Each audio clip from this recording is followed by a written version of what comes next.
जननीं शारदां देवीं रामकृष्णं जगद्गुरुं पादपद्मे तयस्मृत्वा प्रणमामि मुहुर्मुहुः। नमस्कार। শ্রী শ্রী সপ্তশতী চণ্ডী পাঠের গত পর্বে আমরা দেবী সূক্তের প্রথম মন্ত্রের অহং সম্পর্কে আলোচনা করেছি। আজ আলোচনার বিষয় রুদ্রেভি। আমি একাদশ রুদ্র রূপে প্রকাশিত হই। এই রূপ প্রকাশ হওয়াই আত্মার কার্য। প্রতি কল্পে প্রতি সৃষ্টিতে আত্মার কার্য এটাই। এই অহম জগৎ সৃষ্টি করে জড় সৃষ্ট বস্তুর প্রতি অণু পরমাণুতে সূক্ষ্মভাবে প্রবিষ্ট হইলেন। সেজন্যই সৃষ্টিকার্য সফল হল। এখন প্রশ্ন, রুদ্রকে? রুদ্র অর্থে ভীষণ কালকে বা শিব মূর্তিকে বুঝায়। পূজ্যপাদ ভাষ্যকার সায়নাচার্য তিনি বলছেন, যিনি অন্তকালে সকলকে রোদন করাইয়া থাকেন তিনি রুদ্র। সুতরাং বিশ্ব জগতে সংহার কার্য সাধন ব্যাপারে বাস্তবিক যে 11টি রুদ্রের আবশ্যক, সেই 11টি রুদ্র মূর্তিতে এই সচ্চিদানন্দ স্বরূপ আত্মাই প্রকটিত হয়েছেন। যতক্ষণ মায়ার আবরণে থাকেন ততক্ষণ আমরা রুদ্রভাবেই রুদ্রকে দেখব। কিন্তু রুদ্রের স্বরূপটি যখন মায়ার আবরণ ভেদ করে দেখব, তখন আমরা দেখতে পাবো যে রুদ্রমূর্তিতে এই পরমাত্মাই বিরাজ করছেন। রুদ্রকে অজ্ঞানে রুদ্র দেখব, কিন্তু জ্ঞানে সেই অদ্বৈত সত্তা বা চৈতন্যকেই দেখব।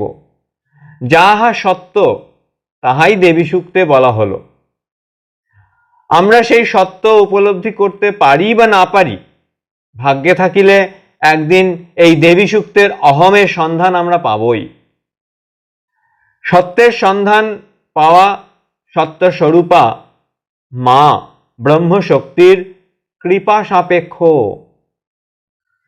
বহির্জগতে একাদশ রুদ্রের আবির্ভাব এইভাবে আলোচনা করা যায়। এখন অন্তর্জগতের যে একাদশ রুদ্র তার সন্ধান করি। পঞ্চ জ্ঞানেন্দ্রিয়, পঞ্চ কর্মেন্দ্রিয় ও মন, এই 11টি হচ্ছে অন্তর্জগতের একাদশ রুদ্র। রুদ্রের যা কার্য তারা তা বেশ ভালোভাবেই করে থাকেন। এরা জীবকে কাঁদাতে কিছুমাত্র ত্রুটি করেন না। জীবকে কি রূপে কাঁদান না, এই 10টি ইন্দ্রিয় ও মন জীবকে বিষয়ে আসক্ত করে বারবার এই জন্ম মৃত্যুর যে বন্ধন চক্র সেখানে ভ্রমণ করায়। ধাঁধা, সেই ধাঁধা যেন এটা যুদ্ধে আমরা বুইহের নাম শুনে থাকি, মহাভারতের আমরা পেয়ে থাকি বুইহ। অভিমন্যু সেই বুইহের রচনার মধ্যে ঢুকে গেছিলেন। সেই জন্ম মৃত্যু একটা বুইহ। এই বুইহের মধ্যে ঢুকে যাওয়া সোজা, যতটা সোজা বেরোনো ঠিক ততটাই কঠিন। বেরোনোর ক্ষেত্রে কৃপা সাপেক্ষ।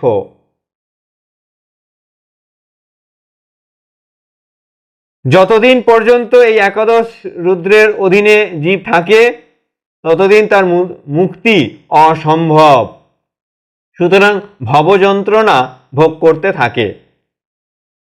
যখন জীব ধারণা করতে পারে যে এই অন্তরের এই 11টি বস্তু একাদশ রুদ্র নয়, খণ্ড চৈতন্য নয়, সেই অদ্বিতীয় অখণ্ড চৈতন্যই নাম রূপের অন্তরালে রয়ে এই অভিনয় করছে, তখনই ভ্রম দূর হয়।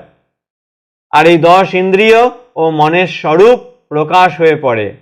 তাই তো শ্রীমদ্ ভাগবত গীতায় ভগবান স্বয়ং বলছেন এই অহমই হচ্ছে মন। ইন্দ্রিয়াণম মনশ্চাস্মি, অর্থাৎ ইন্দ্রিয়গণের মধ্যে আমি অর্থাৎ পরমাত্মা মন। অহমের সন্ধানে আমরা আজ জিজ্ঞাসুভাবে বহির্জগৎ ও অন্তর্জগতের আলোড়ন করতে চাই। এই অহম বহু হয়েছেন, আমরা সেই বহু ধরে অহম তত্ত্বে স্থিতি লাভ করব, এই আমাদের সাধনা। শ্রী শ্রী চণ্ডী প্রসন্ন হন। এই বহির্জগতের যে একাদশ রুদ্র, সেই একাদশ রুদ্র কে কে? প্রথম অজ, দ্বিতীয় এক পাত, তৃতীয় অহির্বদ্ন, চতুর্থ বিরূপাক্ষ, পঞ্চম রৈবত, ষষ্ঠ হর, সপ্তম বহুরূপ, অষ্টম ত্র্যম্বক, নবম সাবিত্র, দশম জয়ন্ত এবং একাদশ পিনাকি। পুরাণে এইভাবেই বর্ণিত আছে যে এই যে 11 জন এরা শিবের অবতার, চন্দ্রকলাযুক্ত এবং জটাজুটোধারী। এই রুদ্রগণ বৈদিক গণদেবতার অন্যতম। এরা ঝটিকাদি প্রাকৃতিক দুর্যোগের অধিদেবতা। এটা বহির্জগতের, এবং অন্তর্জগৎ আমরা ইতোমধ্যেই আলোচনা করে ফেলেছি। এখন আমরা এই মন্ত্রের 3 নম্বর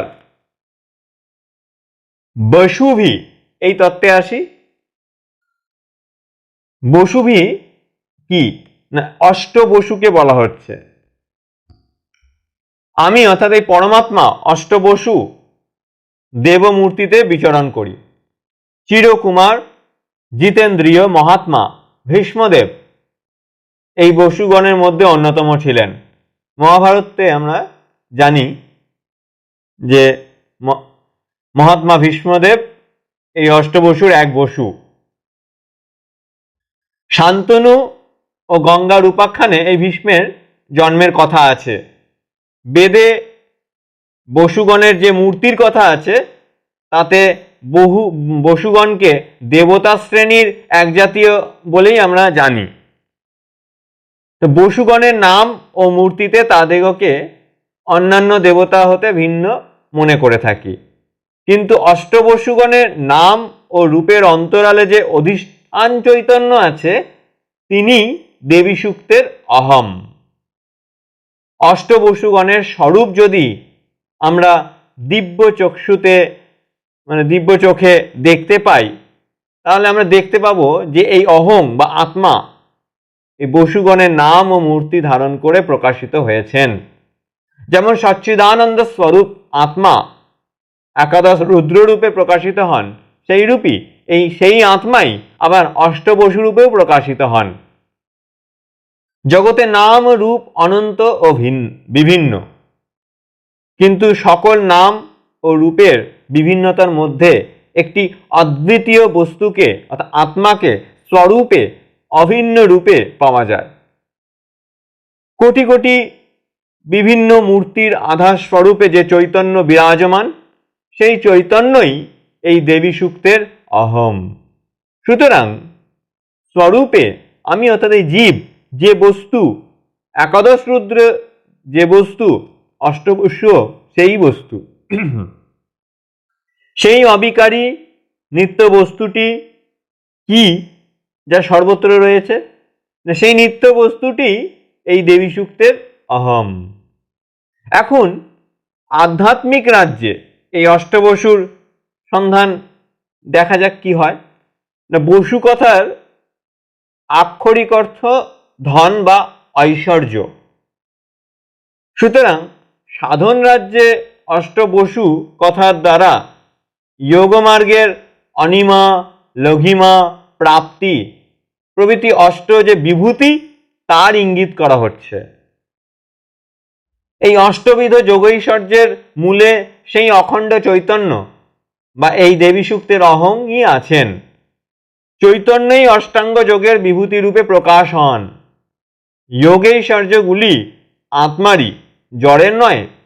সুতরাং শক্তি ও শক্তিমান যেরূপ অভিন্ন, আত্মা ও তার প্রকাশ শক্তি স্বরূপ এই অষ্ট যোগৈশ্বর্যগুলোর সেইরূপই অভিন্ন।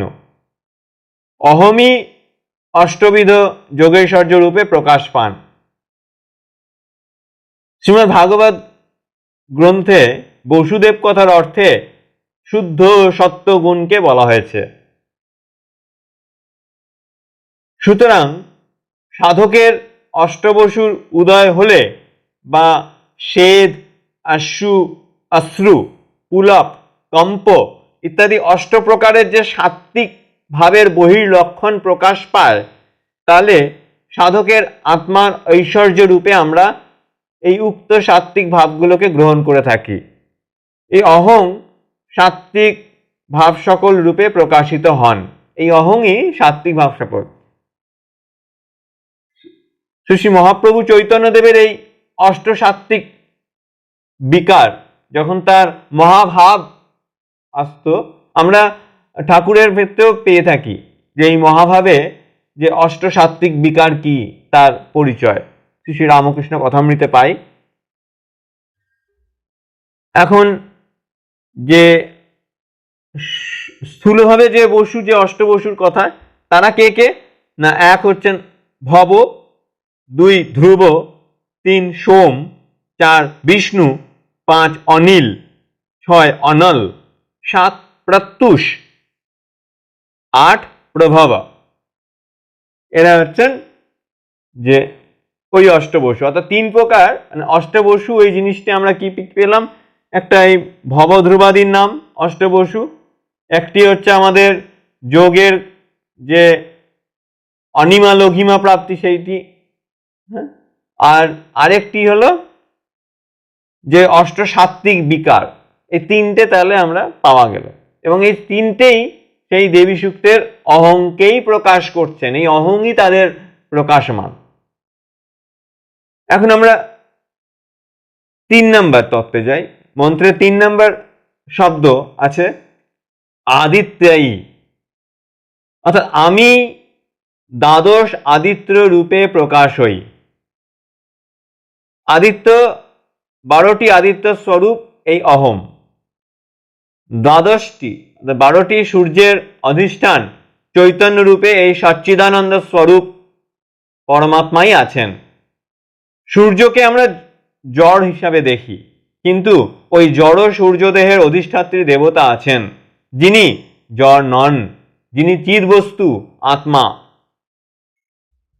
সেই এই অহম বা আত্মাই সমস্ত জড় বস্তুর মধ্যে নিত্যভাবে আছেন। আধ্যাত্মিক এর অর্থ কি?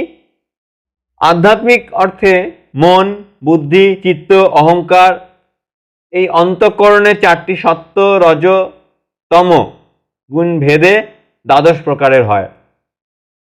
যেমন সত্ত্বগুণাত্মক, রজগুণাত্মক, সত্ত্বগুণাত্মক মন, রজগুণাত্মক মন বা তমগুণাত্মক মন, এই ত্রিগুণ ভেদে যে মন, বুদ্ধি, চিত্ত, অহংকার দ্বাদশ ভাবে খেলা করে, এই গুণ ভেদে এরাই দ্বাদশ আদিত্য রূপে প্রকাশ হচ্ছেন। এখন সূর্যের যে দ্বাদশ অংশ, দ্বাদশ আদিত্য, সেটি দ্বাদশ মাসে ক্রম অনুযায়ী দ্বাদশ আদিত্যের উদয় হয়ে থাকে। কি কি না, প্রথম মাঘে অরুণ, ফাল্গুনে সূর্য, চৈত্রে বেদজ্ঞ, বৈশাখে তপন, জ্যৈষ্ঠে ইন্দ্র, আষাঢ়ে রবি, শ্রাবণে গভস্তি, ভাদ্রে যম, আশ্বিনে হিরণ্যরেতা, কার্তিকে দিবাকর, অঘ্রাণে অর্থাৎ অগ্রহায়ণে চিত্র এবং পৌষে বিষ্ণু। স্থূল জগতের এই দ্বাদশ আদিত্য জড় সূর্যমণ্ডল, কিন্তু তাদের অধিষ্ঠান চৈতন্য, এই অহম বা পরমাত্মা। ধ্যানে আমরা সূর্যের যে ধ্যান মন্ত্রে সেখানে পেয়ে থাকি যে সবিত্রী মণ্ডল মধ্যবর্তী নারায়ণ, শ্রীমান ভগবান নারায়ণের ধ্যান মন্ত্রে আছে, আর কেউই নন এই অহম পরমাত্মা। যেমন বহির্জগতে জড় দ্বাদশ আদিত্যের প্রকাশ, এই অহমের কার্য, সেইরূপ অন্তর্জগতে মন, বুদ্ধি, চিত্ত, অহংকার এই ত্রিগুণ ভেদে এই যে দ্বাদশ প্রকার ভাব প্রকাশ হয়, তাই চিৎবস্তুর, তাই চিৎস্বরূপ এই অহমের কার্য। এখন আমরা ওই মন্ত্রেরই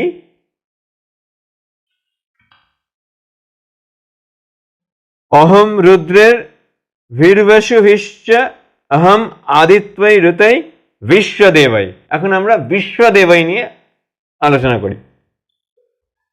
আমি বিশ্বদেব গণের স্বরূপে বিচরণ করি, এটাই মন্ত্রে বলছেন। বিশ্বরূপে প্রকাশিত যে চৈতন্য, তাহাই বিশ্বদেব। বহু নাম, রূপ ও প্রকাশ ভেদে ওই চৈতন্যের অসংখ্য ভেদ অনুভূত হয়, সেই জন্য বিশ্বদেব সংখ্যায় অনেক। এই বহু নাম ও রূপ অর্থাৎ বিশ্বদেব মূর্তিতে এই আত্মাই প্রকাশ হয়েছেন। অহমই একমাত্র সদ্বস্তু, বিশ্বজগৎ রূপে এই আমি ব্যক্ত। সুতরাং আমিময় এই সৃষ্টি আমিরই মতো সত্য। জগৎ প্রপঞ্চের উপাদান কারণ এই অহম, আবার নিমিত্ত কারণও এই অহম। অর্থাৎ অহম ইচ্ছা করলেন বহু হব, অমনি সৃষ্টি প্রকাশ, বিশ্বজগতের সৃষ্টিকর্তা। এই অহম আবার বিশ্বজগৎ সৃষ্টি কার্যের উপাদানেও এই অহম। যখন তিনি ব্যতীত সৃষ্টির আদিতে কিছুই ছিল না, তখন সৃষ্টির উপাদান স্মৃতি, অপ, তেজাদি যে পঞ্চভূত আসল কোথা থেকে? না পরমাত্মার অজ্ঞাত সারে সৃষ্টির উপাদান আসতে পারে না। তিনি সর্বব্যাপী চৈতন্য, বিশ্বজগৎ তার সত্তায় পূর্ণ রয়েছে। এমন স্থান নাই যেখানে তার সত্তা নাই, তিনি সব, মানে তিনি জগৎ। তাই উপনিষদে আমরা পেয়ে থাকি, একটা শ্লোকে আছে যে ওম পূর্ণমদ, সেখানে পূর্ণস্য পূর্ণমাদায় পূর্ণমেবাবশিষ্যতে। এই সর্বগত পরমাত্মার কথাই তিনি বললেন। অর্থাৎ এই অহমই বিরাট দেহের বা বিশ্বজগতের অধিষ্ঠান চৈতন্য, আবার বিশ্বজগৎ রূপে ব্যক্ত হয়েছেন। অহমই অদ্বিতীয় সত্তা, জড়ের অন্তরালে জড়কে ধারণ করে একটা চৈতন্য আছে, সেই চৈতন্যটি অহম। আবার যে জড়কে এই অহম ধরে আছে, সেই জড় পদার্থটা কি বস্তু? না সেই জড়টি একটি নাম ও রূপ। কার নাম রূপ? না এই অহম বা চৈতন্য নাম ও রূপ ধরেই ওই জড়রূপে ব্যক্ত হয়েছেন। শ্রীমদ্ ভাগবত গীতায় ভগবানের যে ব্যক্ত ও অব্যক্ত মূর্তি বা অপরা বা পরা প্রকৃতির কথা আছে, তা এই অহমেরই নাম ও রূপে প্রকাশ হওয়ার কথা। জগৎকে সত্য বলে অনুভব করতে হলে সত্য বা চৈতন্য জগৎ রূপে ভেসে আছে, এই তত্ত্ব হৃদয়ঙ্গম করতে হবে। একে শাস্ত্রে একে কি বলছে? সত্য প্রতিষ্ঠা। এই সত্য প্রতিষ্ঠাই সাধকের সাধনার মূল সিদ্ধির অগ্রদূত। তাই তো উপনিষদে বলছেন যদিদং কিঞ্চ তৎসত্যম, অর্থাৎ যা কিছু জগতে দেখা যায় তাই সত্য। মৃত্য ও বরুণ নামক যে দেবতাদ্বয় আমরা ধারণ করে আছি, সূর্যের একটি নাম মিত্র। সুতরাং জড় সূর্যকে সামর্থ্য প্রদান বা রক্ষা করা এই অহমেরই কার্য। আমি সাধারণভাবে দ্বাদশ সূর্য স্বরূপে আছি, আবার আমি সেই 12টি সূর্যের মধ্যে আছি। যে সূর্য প্রধান তার নাম মিত্র, সেই প্রধান সূর্যরূপেও এই অহমই ব্যক্ত হয়েছেন। মিত্র নামক সূর্যের যে অধিষ্ঠাত্রী দেবতা রূপে এই অহমই আছেন। আবার কোনো টিকাকার ধর্মকেও মিত্র বলেন, যেহেতু ধর্ম মৃত্যুর পরও জীবের সঙ্গে পরলোকে যান ও আনন্দ দান করেন। তা মৃত্যুর পর জীবের সাথে একমাত্র ধর্মই যান। যেহেতু ধর্ম ধার্মিককে কখনোই পরিত্যাগ করেন না, যথার্থ বন্ধু যা কার্য ধর্ম তাই করতে পারেন, সেই জন্য ধর্মই বন্ধু। এই অহমই জীবকে শান্তিময় রাজ্যে নিয়ে যায়। বরুণ হচ্ছে জলাধিপতি। বেদে মিত্র বরুণ কথার অর্থ ধর্মাও ধর্ম আছে। যদি মিত্র শব্দে ধর্মকে বোঝায়, তাহলে বরুণ শব্দে অধর্মকে বোঝাবে। চৈতন্যই কোনো আধারে ধর্মরূপে ফুটে ওঠেন, আবার অন্য আধারে অধর্মরূপে ফুটে ওঠেন। ধর্মই হোক বা অধর্মই হোক, তাদের মূলে একমাত্র সেই অহম এই তত্ত্বই আছেন। সেই অহম এই দুই বিপরীত গুণ বিশিষ্ট হয়েই ব্যক্ত হয়েছেন। দেবী মাহাত্ম্যে আমরা ধর্ম ও অধর্মকে বিদ্যা ও অবিদ্যা মূর্তিতে দেখতে পাব, এবং সেখানে আলোচনাকালে আমরা এই অহমের আরো বিশদভাবে বোঝার চেষ্টা করব। আমি বরুণ রূপে ব্যক্ত, এটি মনু সংহিতায় আছে যে অপ এব সস যার্দৌ, অর্থাৎ জলই প্রথম সৃষ্টি, এটি মনু সংহিতায় আছে। অপ এব সসর যার্দৌ, পরমাত্মা বহু হবার ইচ্ছায় জলমূর্তি প্রথমে ধরেছিলেন। জল জড়, তার দেবতা চৈতন্য। বরুণ জলদেবতা, সুতরাং চৈতন্য। আমি জলের অধিষ্ঠাত্রী দেবতা বা চৈতন্য। এবার হচ্ছে ইন্দ্রাগ্নি, অর্থাৎ আমি ইন্দ্র বা অগ্নি দেবতা। ইন্দ্র ও অগ্নি নাম ও রূপে পরস্পর ভিন্ন, কিন্তু স্বরূপে চৈতন্য বা অহম বলে তারা অভিন্ন। ইন্দ্র হচ্ছেন দেবরাজ। অগ্নিমুখে দেবতারা হোমের সময় আহার করেন। এই ইন্দ্র ও অগ্নি দুইটি খুব বড় দেবতা। আবার ইন্দ্র কথার অর্থ সুখ, আর অগ্নি কথার অর্থ দুঃখ। সুতরাং ইন্দ্রাগ্নি কথায় সুখ ও দুঃখ বোঝাচ্ছে। আমি স্থূলে ইন্দ্র ও অগ্নিমূর্তি ধারণ করে দেবতা হই, আবার সূক্ষ্মে জীবের সুখ দুঃখ রূপে প্রকাশ পাই। যখন জীব সুখী হয়ে থাকে তখন আমি তাকে সুখ রূপে দেখা দিই, আবার যখন জীব দুঃখী হয়ে থাকেন তখন আমি তাকে দুঃখ রূপে দেখা দিই। অশ্বিনৌ, অর্থাৎ অশ্বিনী কুমার দ্বয়। স্বর্গরাজ্যে যে দেববৈদ্য, দুজন দেববৈদ্যের নাম আমরা পাই, তারা হচ্ছেন সেই অশ্বিনী। সেই অশ্বিনী কুমারদ্বয় দেবতা রূপে আমি প্রকাশিত উভয়াত্মক দেবতা। সূক্ষ্মে অশ্বিনী কুমার অর্থে প্রাণ ও অপান বায়ুকে বলে। অহমই সাধকের নিকট প্রাণ ও অপান বায়ু মূর্তিতে প্রকাশ হয়। প্রাণী যে অহম, একথা আমরা ছান্দোগ্য উপনিষদে পেয়ে থাকি। সেখানে বিশদভাবে এ ব্যাপারে আলোচনা করা আছে যে প্রাণ ও অপান বায়ু সমতার ওপর যোগমার্গের সমস্ত নির্ভর করছে।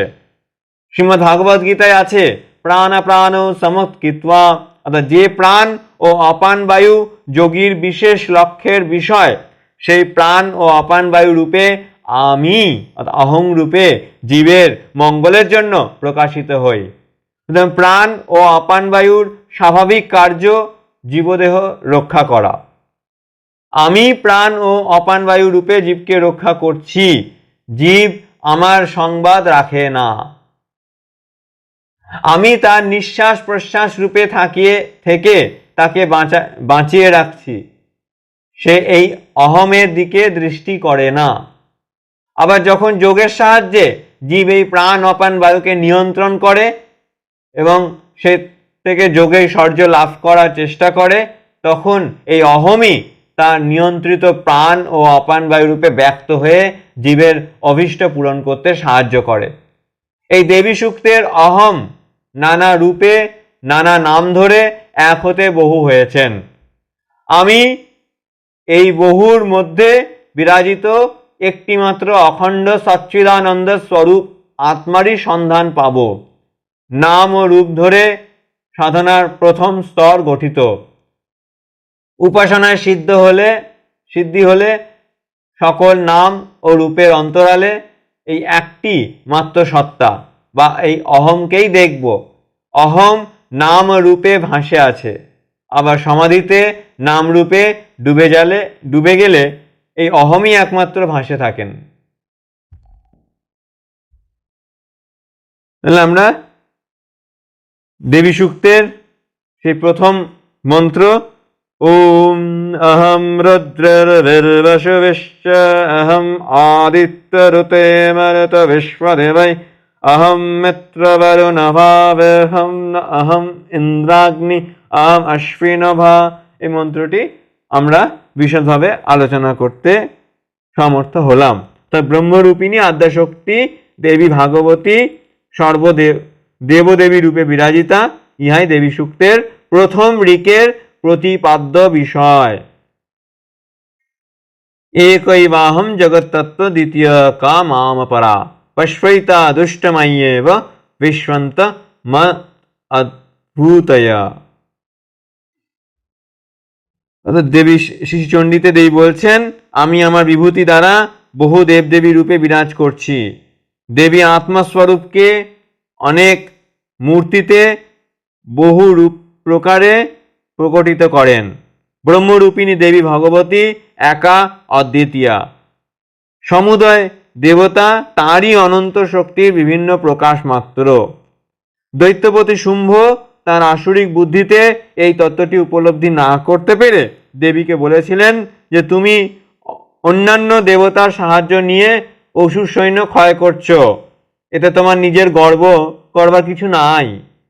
তাই দেবী উত্তরে ওই শ্লোকটি বলেছিলেন, এই জগতে একা আমি আছি, আমা ব্যতিরেকে দ্বিতীয় আর কে আছে রে দুষ্ট? দেখ আমারই এই সকল বিভূতি আমাতেই প্রবেশ করছে। আজ এই পর্যন্তই। ওম শান্তি শান্তি শান্তি। হরি ওম তৎসৎ। শ্রীরামকৃষ্ণার্পণমস্তু।